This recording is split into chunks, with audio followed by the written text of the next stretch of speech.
Good morning, good day, and good afternoon, wherever you are from Singapore.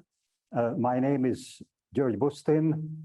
I am visiting research fellow at the Middle East Institute of the National University of Singapore.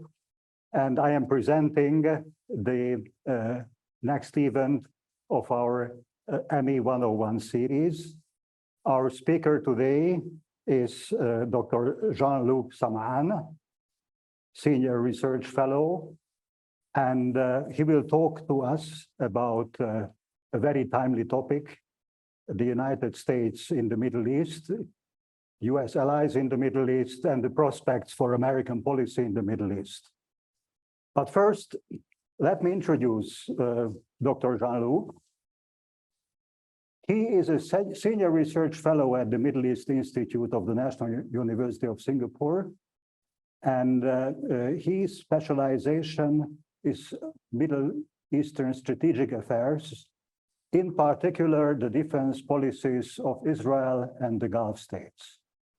Prior to joining the Institute, Dr. Samain was a policy analyst at the Directorate for Strategic Affairs of the French Ministry of Defense from 2008 to 2011, research advisor at the NATO Defense College from 2011 to 2016, and associate professor in strategic studies at the UAE National Defense College from 2016 to 2021.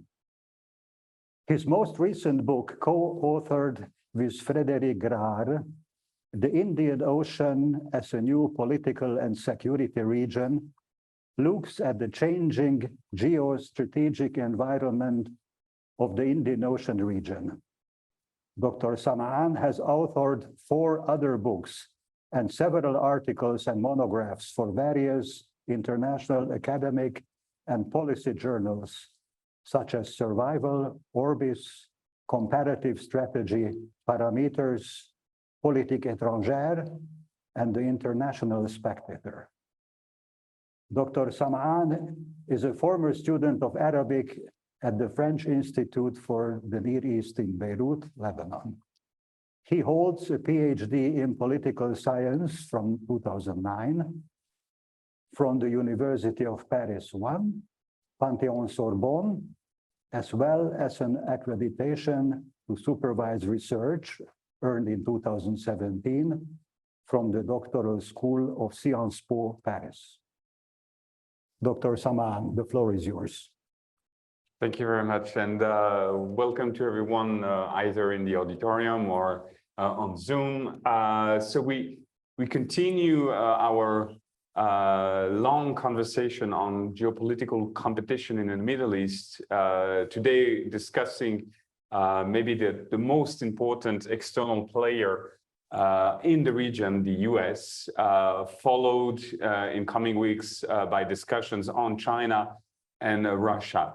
So obviously discussing the US in the Middle East in 1.5 hours is a challenge. So what I'll try to do is to bring a big overview. I won't pretend to give the most comprehensive, most detailed a look at the US policy, the history of that policy, but I'll try to give a snapshot of the main interests, the priorities, what are the allies, what are the partners. So basically 3 points that I'll be covering in the next 40-45 minutes. First, what is the place of the Middle East in the US foreign policy? Because there's a tendency either when you're in Europe or in Asia or in the Middle East to believe that you're the priority of the US. And you could argue that it's a mistake for all the regions, that the US, this might sound like a paradox, is more inward looking than it looks. The second thing is I'll emphasize what are the priorities today for the US in the Middle East. How does the US articulate its policy in terms of objectives, in terms of challenges, what are the threats, and so on. And finally, I'll cover the current partnership policy. What are the main countries that rely on the US at the moment in the region? So first of all, what is the Middle East today in US foreign policy? And the starting point for that, I think, is how does the Biden administration describe its policy towards the Middle East? So we don't have yet a national security strategy of the Biden administration. The document was supposed to be released in February, but for the obvious reason that was the Ukraine war, the document was postponed and we are waiting. It's supposed to be published later this month. But what we know from a previous document that was issued last year, the interim national security strategic guidance, the Biden administration has been very explicit about its ambition for the Middle East, which is to, I quote here, to right-size the US presence in the Middle East. This terminology, right size, is actually a way to say clearly a disengagement. The idea is to scale down the military and the diplomatic presence of the US in the Middle East because of two phenomena. First, the Indo-Pacific priority, which is until today the biggest priority for the Biden administration, the idea that the US has to shift its resources, its interest towards the Indo-Pacific because of the challenge with China. And the second thing is the growing concerns, even before Ukraine, regarding Russia in Europe. So as a result, there's a clear tendency, which is now very explicit in the documents, in the speeches of the Biden administration, to indicate a disengagement from the Middle East. Now, having said that, it's not something which is a major shift in the history of the US foreign policy. And you could argue that the US has always been what you could call the reluctant sheriff of the Middle East. This is an expression that the director of the Council on Foreign Relations, Richard Haass, had used back in the 90s to describe the US foreign policy after the end of the Cold War. The idea that the US was de facto the sheriff, the only major power in town, but it was a reluctant one. It didn't want to play really that role because of the isolation, the tendency of going inward and not outward. I took here a picture that some of you may know, which is the meeting between President Roosevelt and King Ibn Saud at that time, so the King of Saudi Arabia in 1945. This is a picture that was taken during the first major meeting between Saudi Arabia and the US in 1945. We're ending the Second World War. And this picture is seen as the starting point of the US policy towards the Middle East. Because during that meeting, you have the Saudi king and the President of the United States agreeing on the idea that in exchange for access to oil, the US will provide security to the Saudi kingdom. And that is the idea that after 1945, after that meeting, this was basically the definition of the US policy towards the Middle East. That's actually more complicated than that, in a sense that the US only slowly took that mission of securing the region seriously a bit longer. It took several decades, as we will see, for the US to really play that role of the primary military or primary security provider for the Middle East. But this is when we talk about the history, this is the starting point. 1945, this meeting aboard a US aircraft carrier between Roosevelt and Ibn Saud. Now, as I said, things got more complicated after 45.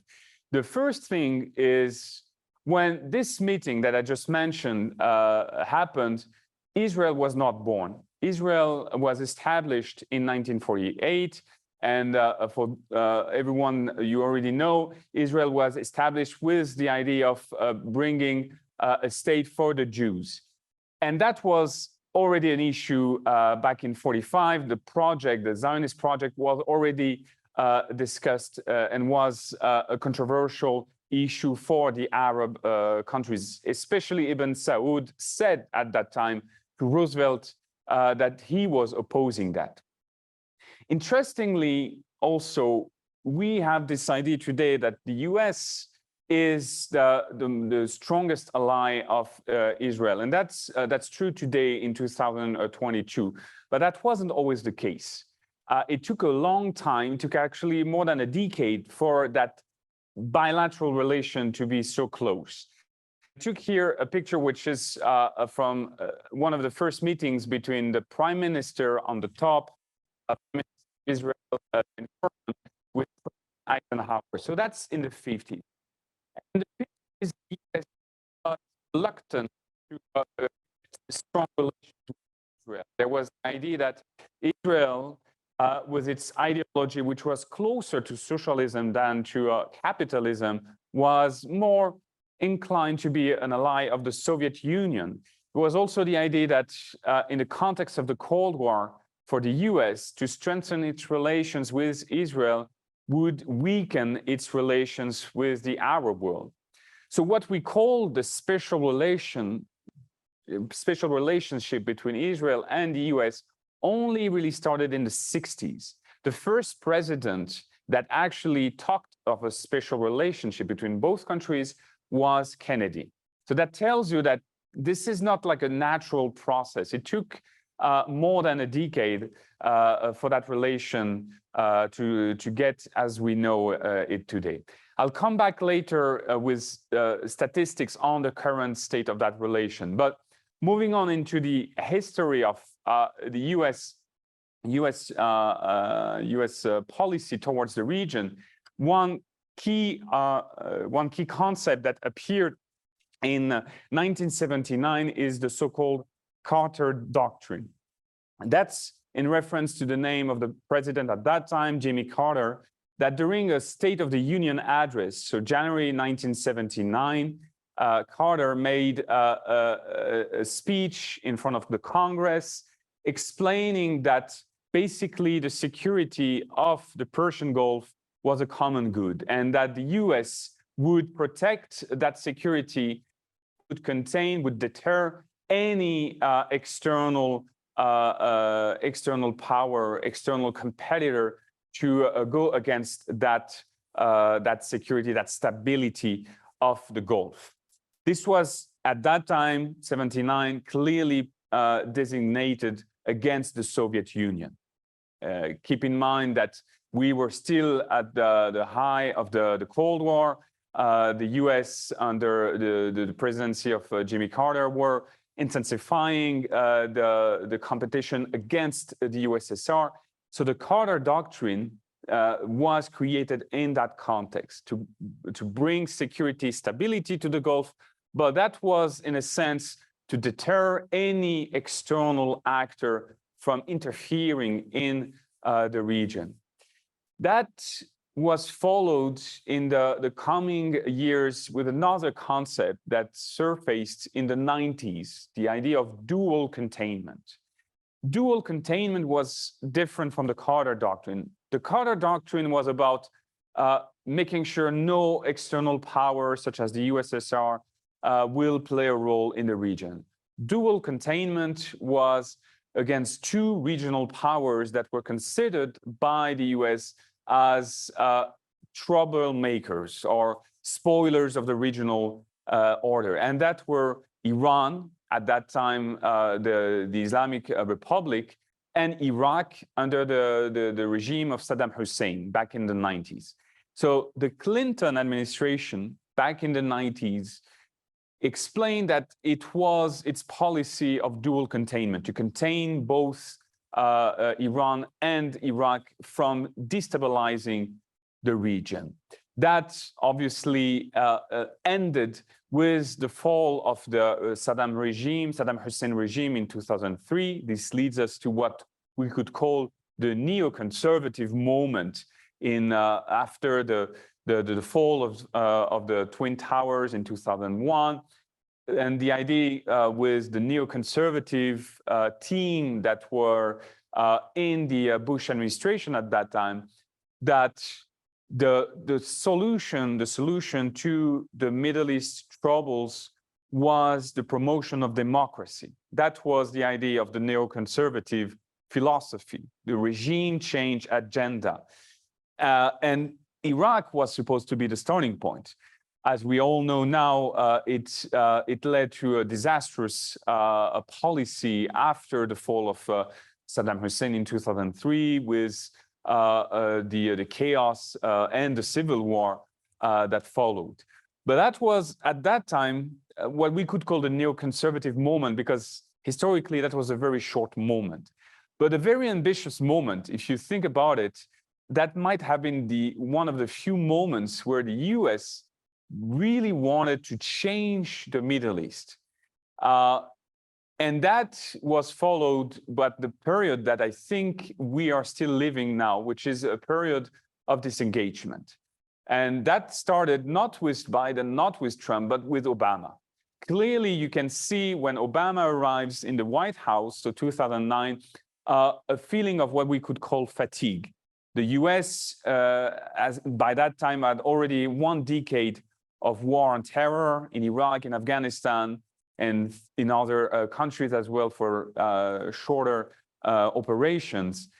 But there was a clear idea that the policy of previous decades was not working, that the US involvement in the Israel-Palestine conflict didn't bring about a solution, that the neoconservative agenda, the democracy promotion agenda didn't bring about stability. So after the arrival of Obama, you see clearly an idea of disengagement.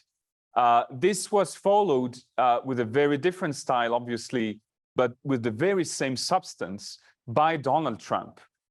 Because if you look at the rhetoric, Obama said, discussing Iraq and Afghanistan, it's time to do nation building at home.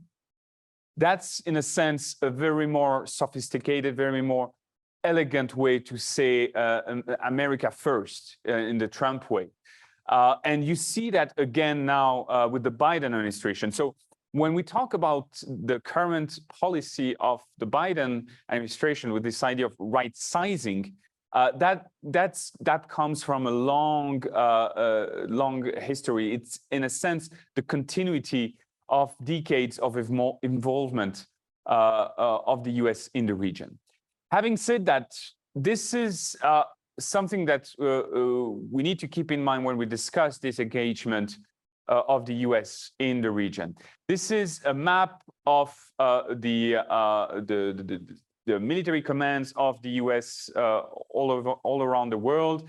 The one which is in charge of the Middle East is what we call the Central Command, which was created in 1983.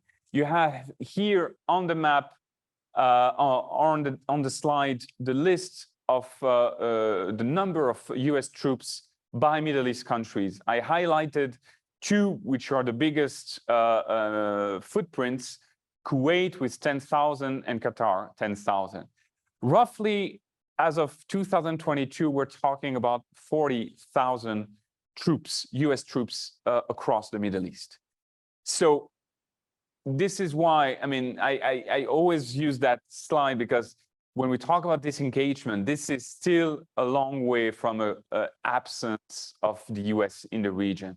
There's no other country, obviously Russia, China, or European countries that can match that type of presence.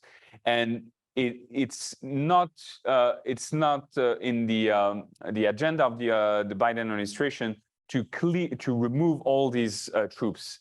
So even if there's a decrease, we're talking about something that will not erase 40,000 troops. So this is something to keep in mind.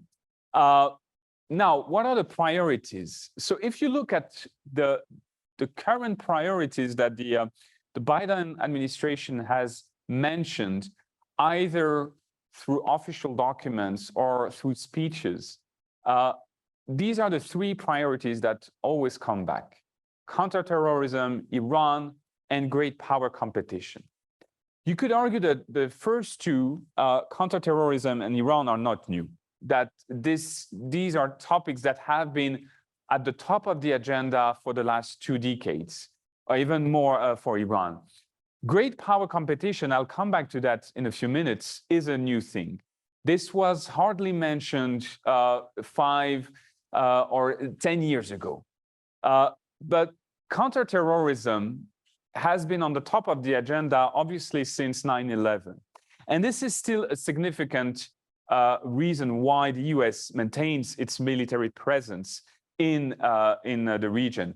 I mentioned very briefly here on the map the presence. You have 900 troops which are still deployed as part of the Operation Inherent Resolve in Syria.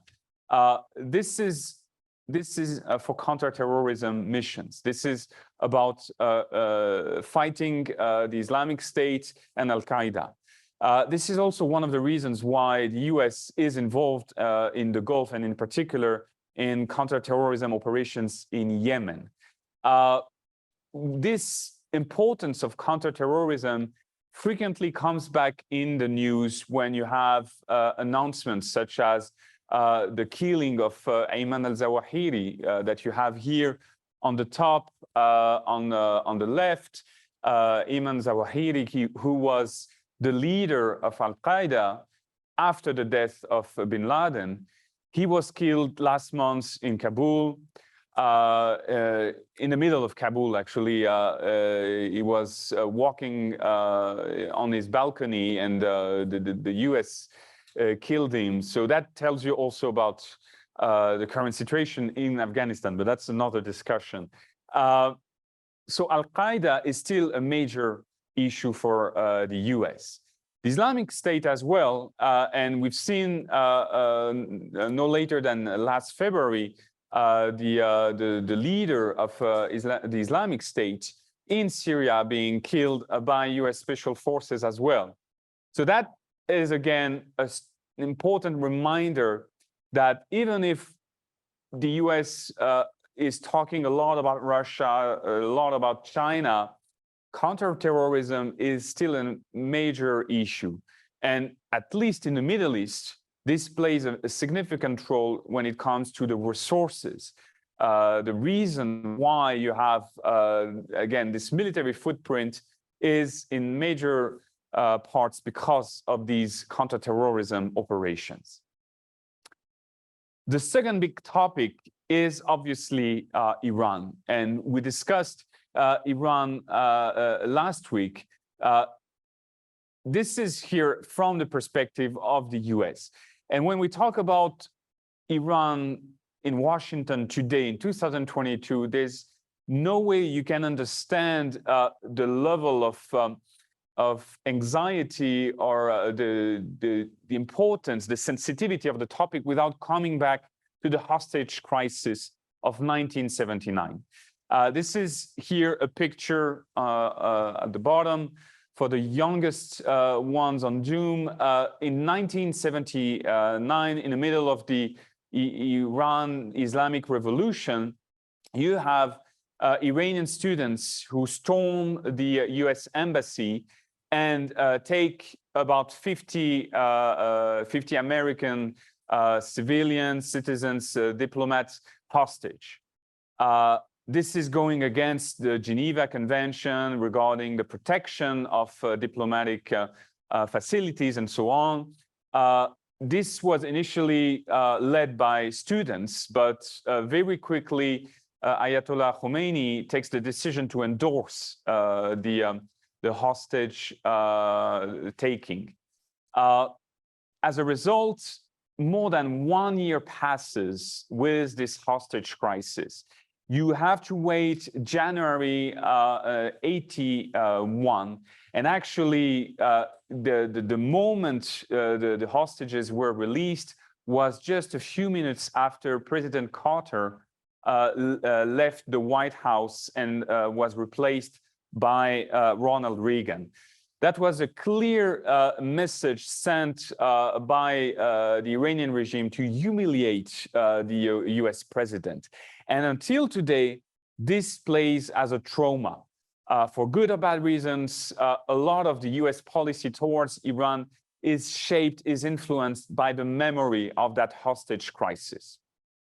This is one aspect. You have other aspects that play a role.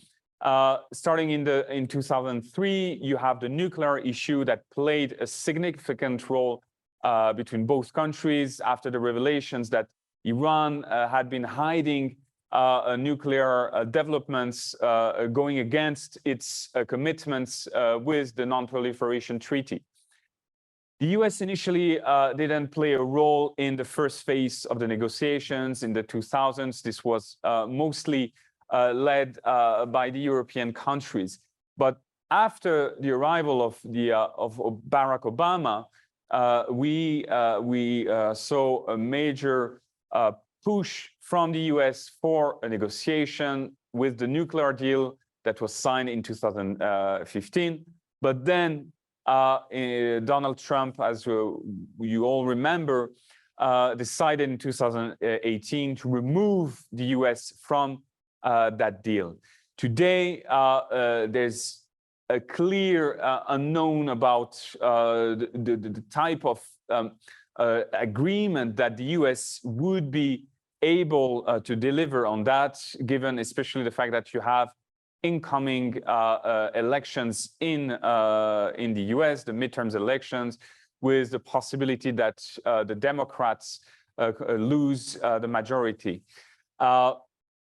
The third aspect to keep in mind is what you could call the proxy warfare between the US and Iran. Iran and US are not at war directly as of today, but they are at war indirectly through other countries. And you see that very frequently through clashes between the US and either Iranian officers or Iran-backed militias. In particular in Syria and Iraq. Just one case here, which you may remember. You have here on the top two important figures of the Iranian policy over the last decade. On the left, sorry, Qasem Soleimani, who was the leader of the Al-Quds forces of the Islamic Revolutionary Guard Corps of Iran. And next to him, you had Mr. Al-Muhandis, who was one of the leaders of one Iraqi militia, which was financed, which was backed by Iran. Both were killed in January 2020 by the US forces. That was at that time a decision that took everyone by surprise by the Trump administration. But this followed previous attacks, previous rocket attacks by Iran-backed militias against US forces in Iraq. So that was not just an isolated act. This is one of many exchanges between both sides, and why you could call proxy warfare, that the US and Iran are not at war directly, but clearly they are exchanging fire very regularly in Syria and Iraq. Now, as I said, there's another topic that was added more recently, which is great power competition. This is a major new topic, and something that we will discuss all along our lectures this semester. And this was added by the Trump administration. You didn't see that before. This was the shift at that time, with the idea that the US is no longer engaged or no longer giving priority to the war on terror. It's shifting towards great power competition. when it talks about great power competition, it talks about mostly one country, and that is China. In addition to that, there's also Russia, but that's clearly at a lower level. Initially, the Middle East was not considered for that topic. If you look at the first time the Trump administration talked about great power competition, that was mostly for Asia. But then US administration of Donald Trump and now Joe Biden started getting worried about China presence in the Middle East. This presence we're talking about is mostly economic and technological. The US expressed very explicitly its concerns to countries such as Israel or Gulf countries regarding their exchanges with China, for instance, in port infrastructures. You have now Chinese operators in Haifa or Ashdod in Israel, or in the UAE, in Abu Dhabi, or in Qatar, or in Oman. And this is one of the reasons why the US is getting more and more anxious about the Chinese presence in the region. In addition to that, there's also, and we can come back to that later, the 5G network, which is playing a major role in creating that anxiety. Keep in mind that the US imposed a lot of pressure on its European to sign deals with Huawei in the field of 5G. The British government actually went back on its initial commitment to sign 5G deals with Huawei following pressures from the US. If you compare that, in the Gulf, all the GCC countries, all the Gulf partners of the US signed contracts with Huawei 5G networks. We can come back to that later. That tells you about how there's coming tension between the US and in these countries because of the great power competition. It's a bit different when it comes to Russia. Russia in the Middle East is obviously older than China, less ambitious. First, because Russia doesn't have the global reach that it doesn't have the same attractiveness than China has for Israel, Gulf countries, and so on. Still, Russia plays a significant role, especially in the Middle East, in the Mediterranean area. There is still important concern from the US side regarding Russian presence in Syria. And in particular, the naval presence of Russia in Syria is seen as a potential obstacle to US and NATO presence in the Mediterranean. And this is, again, an important factor now that you have a conflict in Ukraine. There's always the worry that there might be a second front, and that the second front might be in the Mediterranean. This sounds like a Cold War scenario, but seen from the US or the NATO perspective, this is one of the reasons why they look at Russian presence in Syria, not just because of Syria, but also because of potential power plays in the Mediterranean. So here, what's important to keep in mind is that this great power competition is relatively new. It started with the Trump administration, and it's taking more importance with the Biden administration. This is the idea that the Middle East is less maybe important in itself than important because of the great power competition, that it becomes a battlefield between the US, China, and Russia. And obviously, we'll see that it's not that simple, because all the countries in the region still want to claim that they have agency. This leads to the third point, which is, what is the US policy towards its allies and partners in the region? And here I'll focus on two categories and two distinct actors: Israel and the Gulf states. you could argue that these are the two pillars of the US policy in the Middle East. And interestingly, we saw that last month with the visit of President Biden to the Middle East, first to Israel.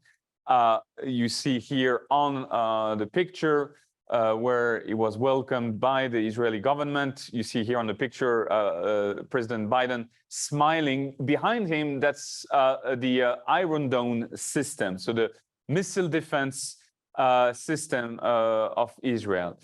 On the top, you have President Biden, who 3 years ago said that he wanted to turn Saudi Arabia into a pariah state, who last month didn't shake, but exchanged this, how you call it, this handshake with Mohammed bin Salman in Riyadh. Obviously, this was a very controversial picture in Washington. This was seen as some kind of rejection or disillusionment for all those that were calling for a tough US policy towards Saudi Arabia. Let's move to the first part here, Israel. As I said earlier, you have a special relationship between the US and Israel, a special relationship that grew in earnest in the 60s. And you could argue that today, this is probably the strongest, this is by far the strongest alliance the US has in the Middle East, and one of the strongest, arguably, all around the world. Several indicators to explain why this is important. And probably the most important indicator is the level of US military aid to Israel. I'll show you here a few statistics. This is the amount of US foreign aid given to Israel since the creation of Israel. If you look at it, and for those of you interested, you can have a look more closely to the slides after the lecture. But most of the aid that the US has been providing to Israel is military. And we're talking about $100 billion since the creation of Israel. So that's the first order. Just to give you an idea in comparison, in 2020, Israel was the biggest recipient of US military aid all around the world. The biggest after that was Afghanistan. Obviously, you can remove Afghanistan from the list for 2022. But this is the first element here, the fact that this is the country that receives the biggest US military aid today. That this is something that has been provided for decades. The other element, and that's the other chart that you have here on the slide, this is not something which is decreasing, it's actually increasing. If you compare the last decade, we've seen a major increase. If you adjust with inflation, we're talking about a 10% increase of that military aid. This was actually decided by the Obama administration. That's an interesting fact, because there's the idea that Barack Obama was a president that was quite negative about Israel, that he had a very difficult relation with Israel and at that time Benjamin Netanyahu. Actually, Obama increased the military aid of the US to Israel. One important element also to consider here is that a good share of that military aid is now dedicated to missile defense. I showed you earlier a picture of Joe Biden just in front of Iron Dome, the Israeli missile defense system that is used frequently when you have rockets fired from Gaza. This is a system that now benefits from US funding. So that's another important factor, that when you have Israel using missile defense, it now more and more relies on US funding. Another important fact that is sometimes not known is the notion of Israel's qualitative military age. This is something that appeared in the 70s and that has become a norm in US politics. This is the idea that Israel has to remain the most important military power in the Middle East, and that the US cannot sell weapons, cannot sell military systems to Arab countries that could jeopardize Israel's superiority. This is the idea of military age.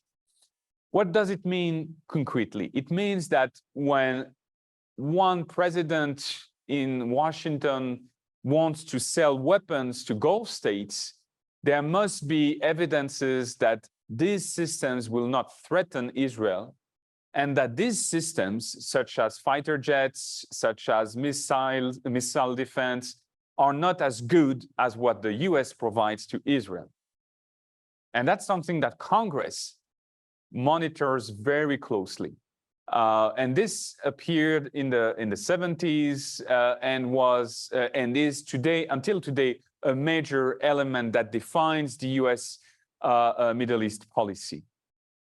Some other aspects which I thought were worth mentioning is the decision of the Trump administration to relocate the US embassy from Tel Aviv to Jerusalem.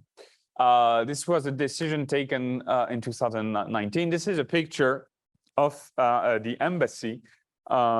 This is the only country, at least from the western side. There was another country, I forgot which one, that decided after the decision from Donald Trump to move its embassy to Jerusalem. But this was a major decision, a quite controversial decision, but which evidences also the level of proximity with Israel.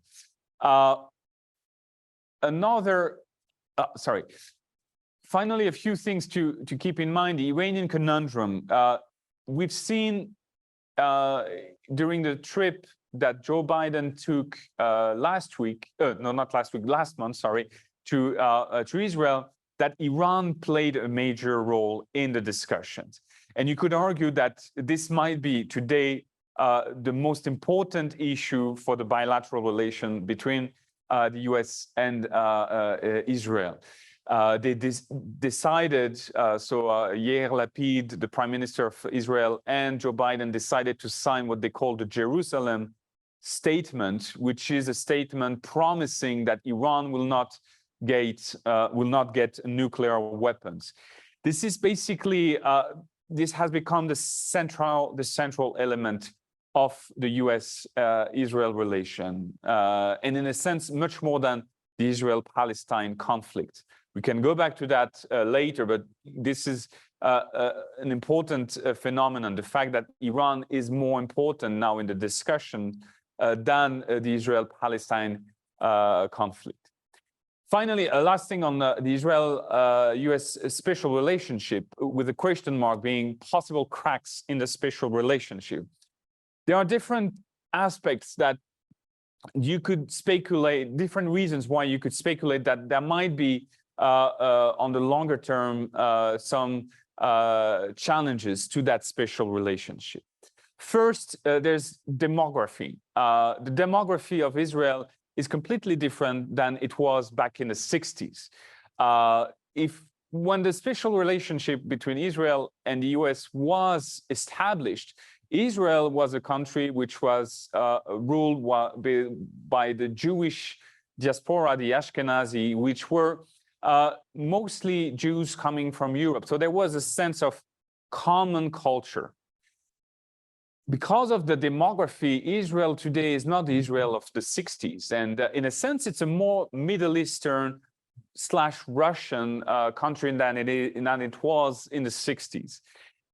So there is clearly a tendency when you look at the Israeli perspective, there's a sense of common culture. It also relates on the US side with an evolution of US domestic politics. We see more and more often US politicians criticizing Israel, in particular among the Democrats.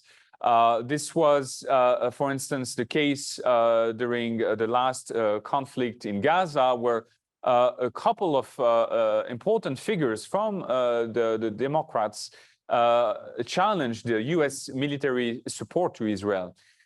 Maybe the most important one being Bernie Sanders, that argued that the US should reconsider, should review its support according to conditions. And the idea was that the US should be more careful and not give a free hand to Israel in the conflict in Gaza. So again, these are speculations. As of today, there has not been any decision that challenges US-Israel special relationship. So if we had to talk about that, that's more like speculation on the long term. So a few indicators here and there that might lead to some challenges. But again, as of today, 2022, the official relationship is still extremely strong. This is less the case when it comes to US Gulf relations. This is why I called it a troubled partnership.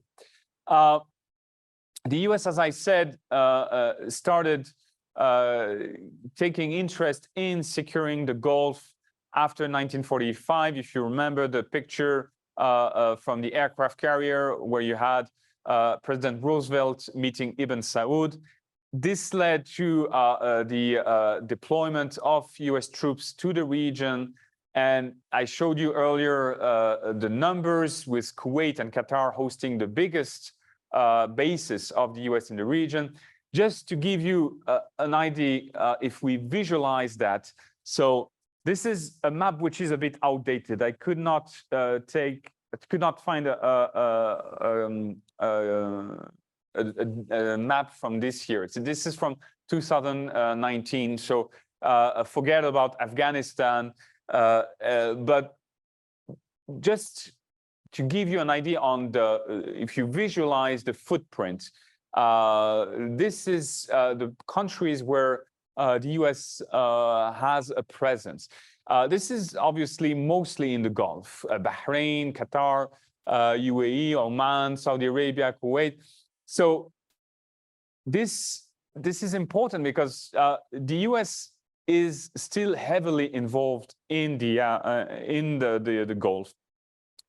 But despite that presence, you have Gulf fears over US disengagement. This started with the Obama administration. And in a sense, this was the reaction to what I called earlier the US fatigue with the Middle East, the idea that it's time to do nation building at home, to stop with the expensive long wars of the Middle East. For Gulf countries, for Gulf rulers that depend heavily on that US military presence, the idea of US disengaging from the region is a major concern. Because obviously, this means that this could lead to troubles at home for those countries that may fear social discontent. And that was in particular the case after 2011. 2011, if you remember, you have the so-called Arab Spring. And one of the countries that was challenged was Bahrain. I showed you the picture here. Bahrain hosts the US naval headquarters for the Gulf. This is where you have the headquarters for the US Navy for the Middle East. So this was a huge embarrassment. The fact that the small monarchy of Bahrain had a quite significant mobilization in the streets of Manama. The US was hesitant At that time, it was already calling the president of Egypt, Hosni Mubarak, to step aside, to step down and leave.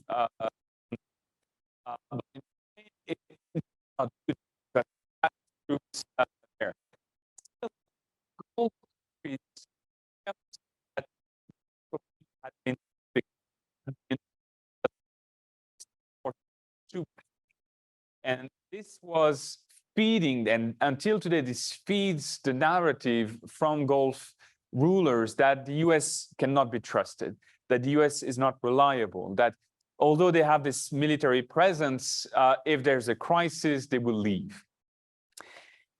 This is not, this is exacerbated on the other side by the role the Gulf plays in US domestic politics.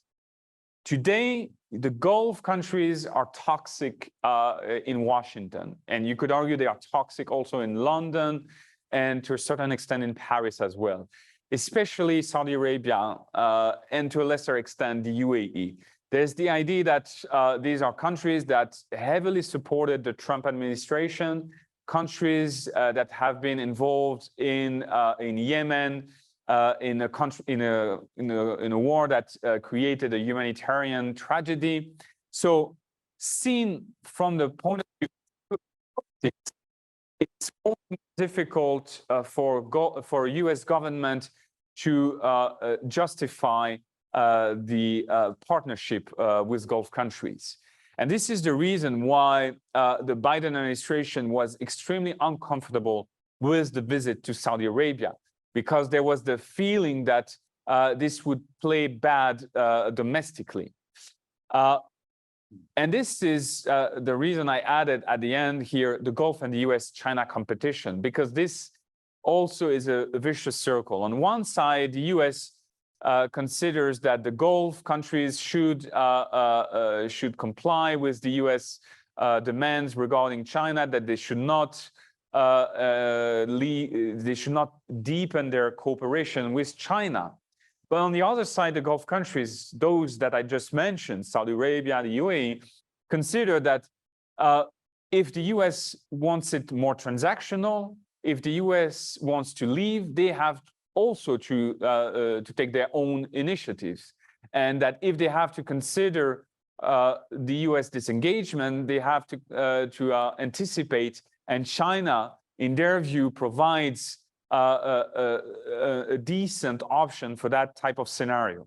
So you see here something which is more and more also becoming the major issue in the region, this great power competition, and more specifically US-China competition as a factor of the troubled partnership between US and Gulf monarchies.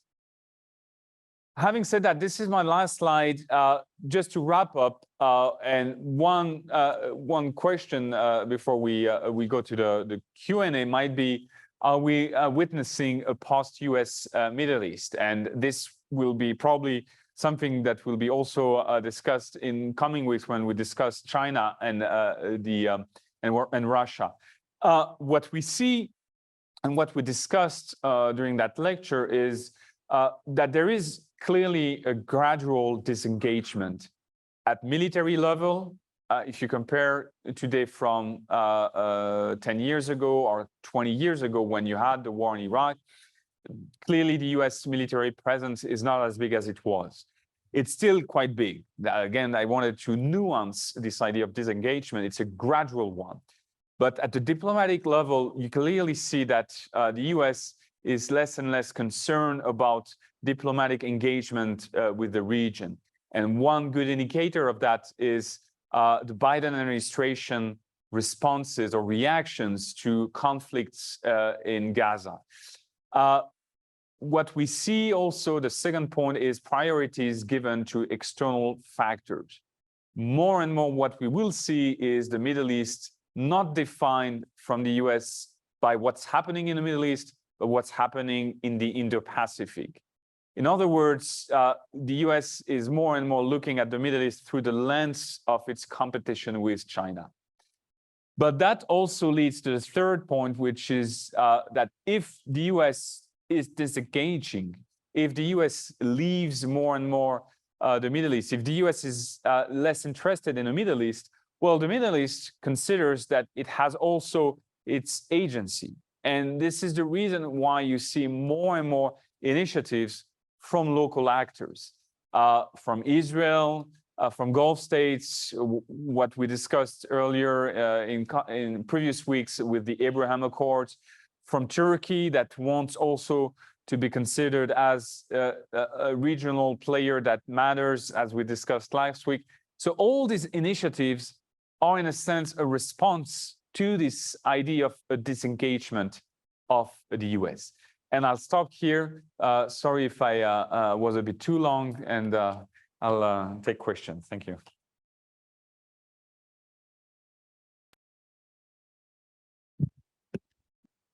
A warm applause for a really insightful and thought-provoking lecture on an issue that is very much at the center of Middle Eastern politics, and which might be one of the decisive factors shaping the future of this volatile, extremely important area. I believe that we should give priority to our distinguished audience here in-house first, before we turn to questions coming in from outside.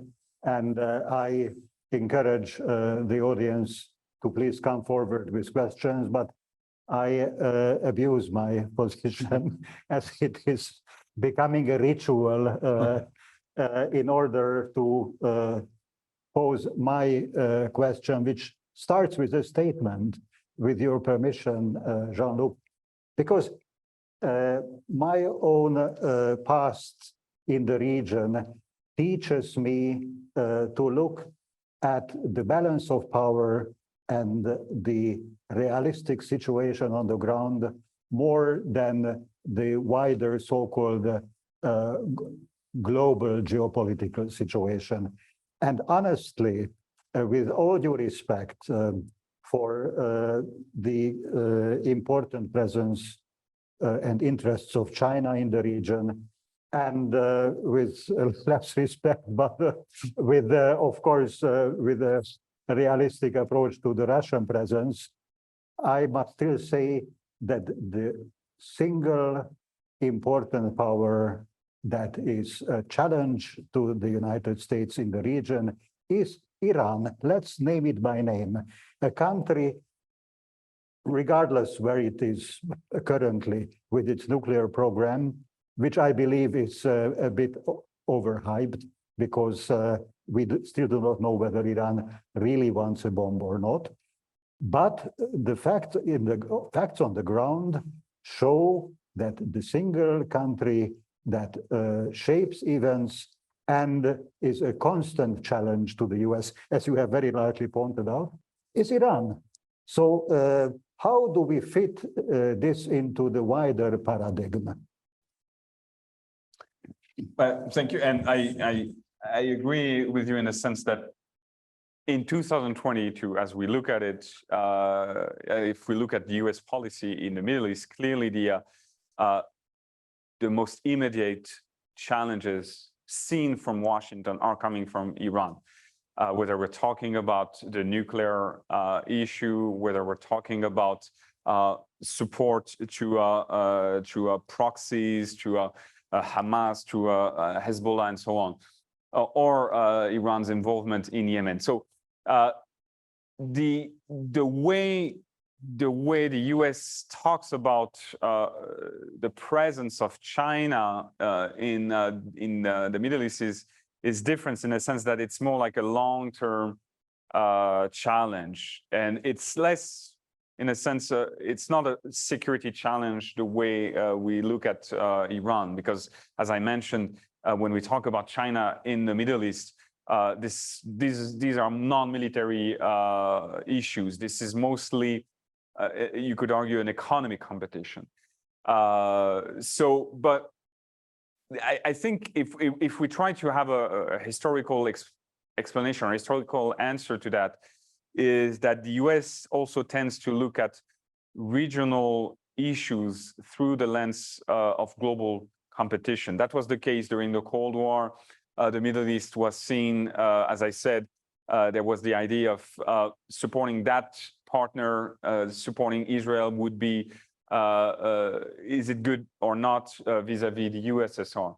So I believe that this might be the reason why you see more and more this great power competition narrative in the Middle East. The fact that in Washington, it's first and foremost today about that topic, that Indo-Pacific and because of the war in Ukraine, Indo-Pacific / Russia are the two biggest topics. The Middle East is not anymore a big topic, but to sell it as an important topic, I guess the people in the White House and the Department of Defense have to make the case that there's an angle for great power competition. But you're right. I mean, Iran is definitely, as of today, the biggest security challenge seen from Washington. Thank you very much. I open the floor to questions. I open the floor for questions from the floor. This might sound very awkward. Please, may I suggest that? Hello, thank you so much, Doctor. That was very informative. It's kind of a follow-up to Georgi's question. I was wondering how does China's military footprint compare to the US, and if they're ramping up, and what would their strategic priorities be? In the Middle East or in the Middle East, yeah. Well, I mean, the response is very simple. There's no permanent Chinese military presence, obviously, in the Middle East. And the only major case that I can remember of is what happened a year ago when there were speculations that were revealed in the Wall Street Journal that China had been developing a naval facility in the UAE. But there was never concrete evidence. What we know is that if that was the case, that was suspended. But it's an important thing because, again, this is more an economic competition than a military one. There's no indication that China aspires to replace the US. And again, there's no other country on earth that can have this type of permanent military presence. You could argue, is it really necessary actually to have that type of footprint? But that tells you about the disconnect between the rhetoric about a China presence and the reality, which is that there's no intention, no clearly articulated intention from China. And even if there was, I doubt that China has the capabilities today to deploy 40,000 troops plus all the military systems that comes together to the Middle East. I mean, if you compare to what China has in Djibouti with its military base, this is definitely not something that they can match. Having said that, one thing you can that US officials would argue is that it might not be about military presence, but some aspects of China cooperation can compromise US military presence. That's one of the reasons why they are so sensitive about the 5G network. The idea is that it's not just about business, but when you have military presence in the Gulf that operates in countries, especially if all these countries have 5G networks which are operated by a Chinese entity that possibly has direct connections with the People's Liberation Army, for US military planners, that's a major issue, because imagine you have a scenario where you have a conflict with Iran in the Strait of Hormuz, you have email exchanges typically between the military officers and diplomats in the embassies using their cell phones. You have no concrete guarantees that the messages which are outside of the military networks will not be intercepted and will not be sent back to China. Of course, this is speculation. That's several what if. But this explains the sensitivity. So it's not really about the military presence. It's about some aspects where they feel that this can disrupt their military presence. Yes. Please, Aisha.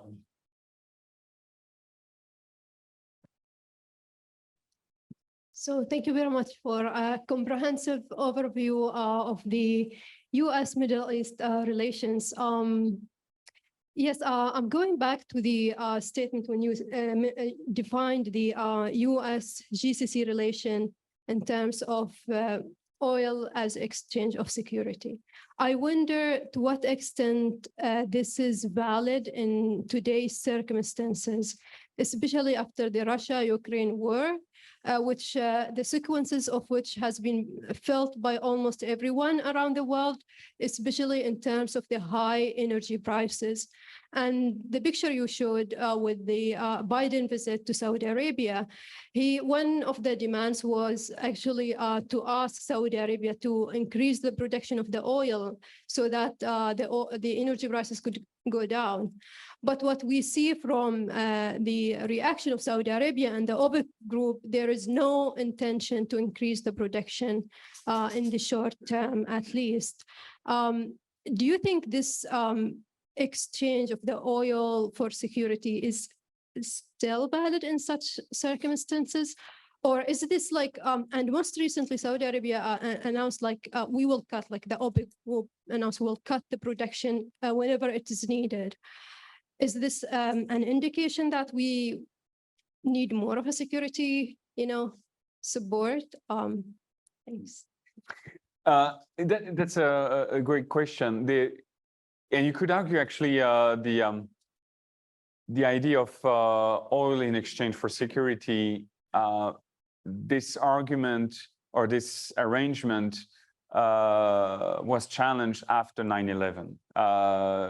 And I don't have here some of the charts, but you can see clearly if you look at the evolution of energy, the sources of energy imports from the US, clearly after 9/11 they diversified, and the Gulf doesn't represent anything now for US energy consumption. Even before the discovery of shale gas, they diversified in particular with Africa. So what's interesting is that this decade-long arrangement, oil in exchange of security, was already less relevant after 9/11 because the US at that time considered that it was a national security liability to depend on oil from countries. And at that time, these were countries, I mean, Saudi Arabia had, I think, 11 out of 17 hijackers involved in 9/11. So that's the primary reason why they decided to diversify. And in recent years, if you look at US-Saudi relations, before the war in Ukraine, oil was never discussed. I remember when you had the assassination of Jamal Khashoggi, when the Trump administration justified its support to Saudi Arabia, oil was not mentioned. 20 years ago, that would have been the most obvious answer. We need their oil. But in 2018, when the US administration justified its support, it was mostly about arms sales, because that was the major area where the US was benefiting from the partnership. So what's interesting is before the war in Ukraine, in the months before the war in Ukraine, there was a clear feeling that The US wants to leave the Gulf. As I said, this idea of right-sizing its presence from the Middle East, and plus there was this relationship between the Biden administration and Saudi Arabia, which was terrible from the beginning, because Biden had been very vocal about his opposition to the Crown Prince.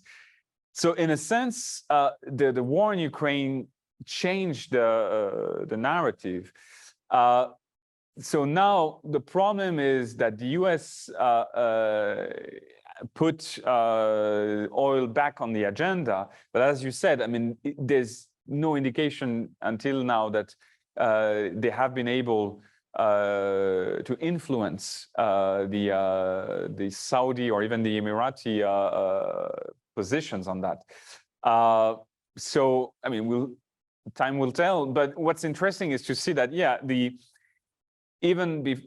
putting the current crisis because of Ukraine, the oil in exchange of security arrangement was already no longer relevant because of 9/11. But it is still, in a sense, driving the mindset.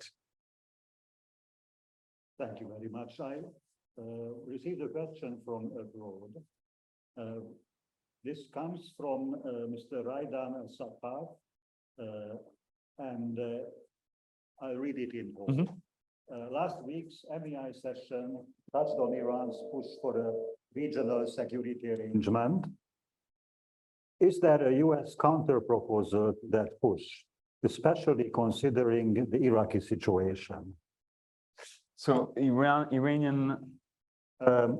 yes, okay. Yes, it's Iran's push for regional security arrangement. No, not really, because and if I'm not sure everyone followed the last week's session. So the idea is, and I think it's an old Iranian rhetoric, that the security of the Gulf should be led by the local countries, not external powers. And in a sense, Iran's proposal is an alternative to the US proposal. So the US didn't, as far as I know, didn't formally respond to the Iranian project. But you could argue that no country in the Middle East actually embraced the Iranian proposal anyway. The US is, in a sense, the primary security provider by default as of today, because there's no other external power that wants or has the capability to play that role. But it doesn't mean that the US wants to keep it that way. And what you saw over the last 2 decades with the Clinton administration, the Bush administration, Obama, Trump, each administration had plans for regional frameworks. So they would call it the Gulf Security Initiative, they would call it the Middle East Strategic Alliance, and so on. Each had a different name, different acronyms. The idea was to create some kind of regional arrangement, regional forum with Gulf states, possibly Israel. Each time it failed. It failed because US has close relations with all these countries, but at a bilateral level, not a multilateral level. US has relations with all the Gulf states, but Gulf states between each other don't trust each other. So especially in the field of military security. So by default, the US is providing that regional arrangement. And I say by default because if you ask people in Washington, they have a lot of plans, the literature. If you look at think tank projects, think tank publications, there's a tremendous amount of publications that call for some kind of a NATO for the Middle East and so on, but that never succeeded. Thank you. Well, I'm very grateful on behalf of Mr. Sattar, and let me read out a question from Mr. Zhou Jiashuan. I hope I pronounced his name correctly. Good afternoon. I was wondering if there was any reaction on Iraq's part when the US left Afghanistan, seeing how Iraq receives the highest aid from the US and Afghanistan receives the second highest aid. Yeah, I mean, there were reactions, but the US administration officially, and I assume also unofficially, made clear that what was happening in Afghanistan was different than what was happening in Iraq. And in a sense, it's true. If you look at the current state of Iraq, the relationship between the US and the Iraqi government was much more stable than what was happening in Afghanistan. So there's clearly a downsizing of US presence in Iraq, but given the importance which is still assigned to counterterrorism, as far as we see, the US is playing a role in Iraq. So it definitely provided reassurance messages to the Iraqis that it would not leave the same way it did in Afghanistan. And again, the way the withdrawal in Afghanistan was organized was mainly caused by the fact that you had the Taliban, and you don't have a similar situation in Iraq, fortunately, as of today. Thank you. I mean, my impression is that the issue of China is still very thought-provoking to many in our audience beyond this whole. If this question doesn't provoke any of the audience present here, I would again, I would, oh no, I'm sorry. There is one question there. Please go ahead, Clemens. Hi, Jean-Luc. Thanks for the lecture. I've got two questions. It's on your slides on the military part, where you say that Israel should have military edge, over its neighbors in the region, and the US is supporting that with military heavily. But of course, the Gulf states have done their military procurement of weapons and things like this. So the other thing that you didn't touch upon is training. So who provides the training? Does the US provide military training to the Gulf states? I mean, you were of course based there, and you probably know this. The second part of the question is about, of course, great power competition, which you cover in your second half of the lecture. And we saw Beijing saying that the US is the main instigator for the Russian-Ukraine crisis.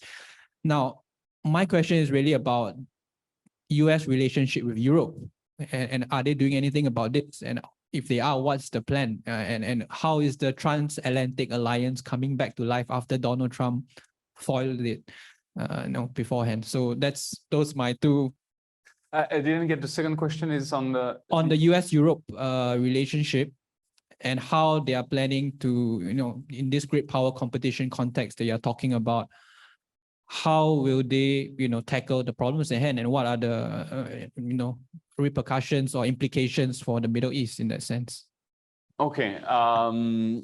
So regarding the first question, yes, I mean the US is involved and heavily involved in the training of Gulf armed forces,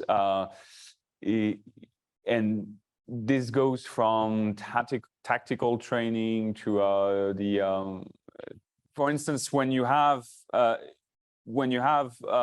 fighter jets or missile defense systems which are delivered to Saudi Arabia, Qatar, or the UAE, you have to send also military operators that will train the Saudi, the Emirati, or Qatari officers, because this is not, I mean, these are very complex systems. So usually these trainers stay for a long time.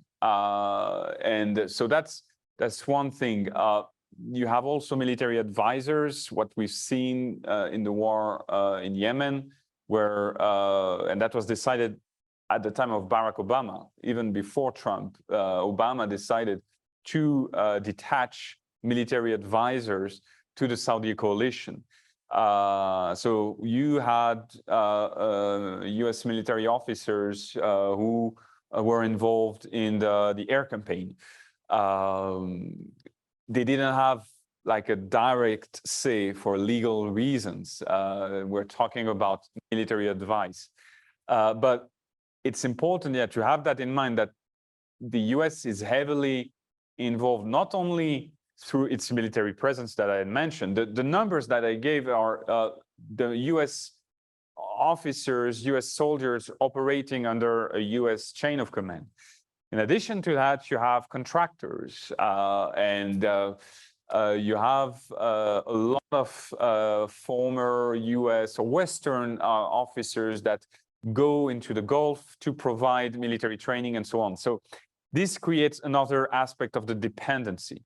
And the reason why when we talk about this engagement, this has to be nuanced by the fact that the US is heavily involved in all the layers of the security in the region. So here, especially for Gulf armed forces. With regards to your second question, because that could be actually the topic of another lecture, US, Europe, there are some aspects of cooperation, coordination, especially at the level of NATO. But keep in mind that not all countries of Europe are members of NATO and vice versa. So there's not always the perfect overlap between NATO and the European Union. But what we saw is that there's close coordination on the provision of arms to Ukraine. There's more and more alignments of European countries regarding the China challenge, the way it is perceived in the US. As I said earlier, the UK went back on its initial commitment to sign a deal with Huawei for the 5G network. But in the Middle East, we don't see at the moment a coordination. And one example is the anecdote that you already know, the fact that in last year, the US stopped the sale of the F-35, the most expensive fighter jet developed by the US. It was supposed to be sold to the UAE. It was suspended because the US expressed concerns about Chinese presence in the UAE. What was the response to the suspension of the sales? The UAE bought 80 fighter jets, not from China, but from France. So it bought the Rafale aircraft around the same time. The sales with the Americans were, and shows you one, that there's no coordination between the US and its European allies. Business is business, and that actually this means that for the Europeans, for the French, they apparently are more comfortable with the idea that China is present in the UAE. That was not expressed this way by France, but you may wonder, why is it a problem for the US and not for its European allies? So that more broadly, that you don't see at the moment coordination between the US and Europe on the Middle East. On the response to Russia in Europe, there's strong coordination, but and Indo-Pacific either. There's no coordination, no cooperation between the US and its European allies there. Yeah. I would read out the last question. Or maybe we can take both. I'm sorry. Yes, let me proceed with this, and then we will hear you. Okay. So Frank Kahn asks, is there still a strategic imperative for the US to provide Israel? Let me repeat it. Is there still a strategic imperative for the US to provide Israel with such military support in light of Israel's present military prowess? We can take two questions together, no? Good, and then let us hear our question from would you say that the experience of the US in Iraq with regime change and the 2011 Arab Spring were motivated by ideology, and the disengagement which we see for the past decade represents with ideological driven decision making, and the reason why the GCC countries do not trust stability in US decision making is this alteration between ideology and pragmatism. So the reason why the Gulf states don't trust is because of the role of ideology. Okay. Okay. So first, and I'll be quick because we have 5 minutes left. Regarding U.S. military support to Israel, and that's a very relevant question, because actually a lot of people, both in Israel and in the U.S., makes the case that Israel is extremely advanced military power today. It has some of the best defense industry in the world, with world-class systems such as Iron Dome. So does it really need that amount of money from the US? And until recently, there was the case to make that. Today, Israel doesn't need that. The problem that we see over the last, I'd say, 10 years is the fact that more and more Israel faces threats which might look like small threats, rockets being fired from Gaza and possibly from South Lebanon. One rocket like this cost about $500, one that is launched from Gaza. When you have the Iron Dome system, when you have the interceptor, and some of you have seen that on Twitter, well, the next time you see this video, one interceptor costs just $50,000. That's a rough estimate. So think about the size of your wallet just to destroy the rocket, the $500 rocket.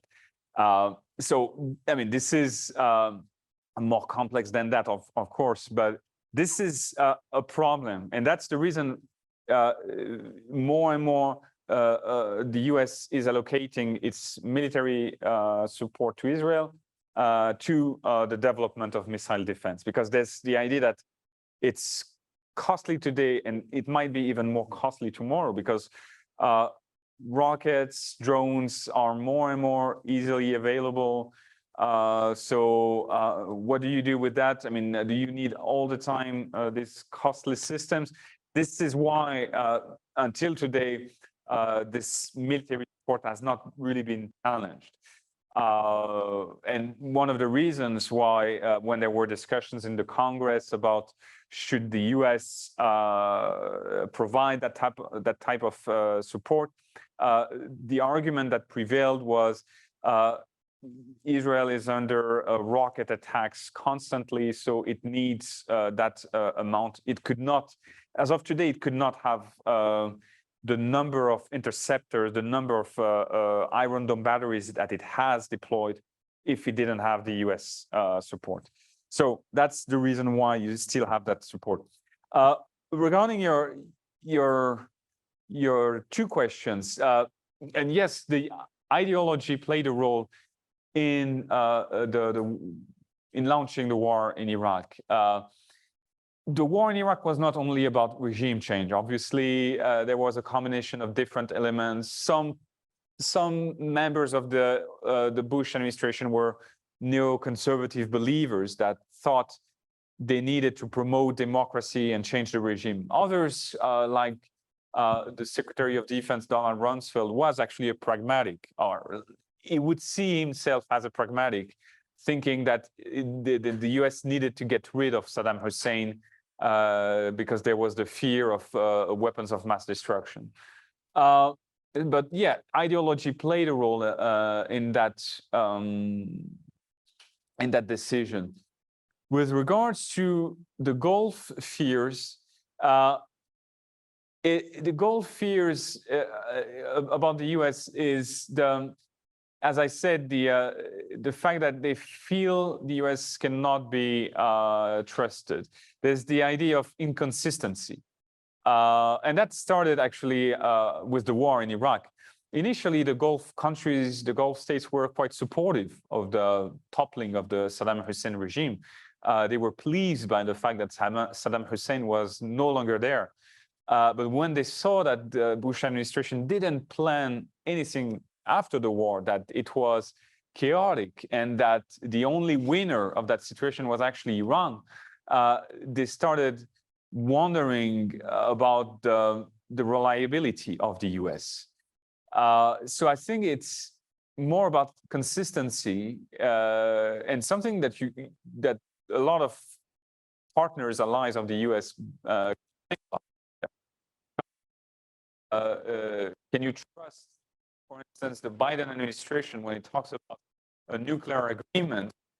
But what guarantees do we have that the next president will not just dismantle that agreement? So I'm not sure it's about ideology or pragmatism. It's more like, can you trust that partner?